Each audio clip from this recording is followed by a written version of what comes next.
Present RD account 5 సంవత్సరాల పాటు కంటిన్యూగా కట్టుకుంటే ఎంత అమౌంట్ వస్తుందో చూద్దాం. ఎగ్జాంపుల్ ఒక 500 రూపాయలతో మనం క్యాలిక్యులేట్ చేద్దాం. 500 రూపాయలు 2026 ఆగస్టులో మనం స్టార్ట్ చేస్తే 2031 ఆగస్టుకి అవుతుంది.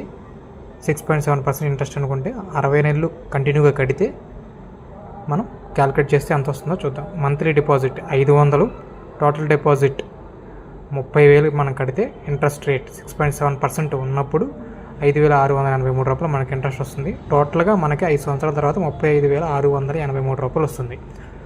ఒకవేళ అదే కాకుండా మనం కంటిన్యూగా ఇంకొక 5 సంవత్సరాలు పొడిపించుకుంటే ఇంకా మళ్ళీ కంటిన్యూగా 500 రూపాయలు డిపాజిట్ చేసుకుంటా ఇంకొక 5 సంవత్సరాలు వెళ్తే టోటల్గా 10 సంవత్సరాలకి 85,427 రూపాయలు వస్తుంది. ఒకవేళ మనకు 35,683 రూపాయలు వచ్చినప్పుడు 10 సంవత్సరాల పాటు ఇంకో 5 సంవత్సరాల పాటు వదిలేస్తే 49,744 రూపాయలు వస్తుంది అనమాట. అంటే విత్ డిపాజిట్స్, అంటే కంటిన్యూగా 500 రూపాయలు వేయడం వితౌట్ డిపాజిట్, ఆ డబ్బును అలా వదిలేయడం 5 సంవత్సరాల పాటు, ఇంకో 5 సంవత్సరాల పాటు.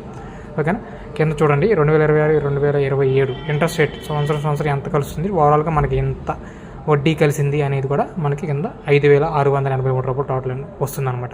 ఇది ప్రజెంట్ ఆర్డీ ఇంట్రెస్ట్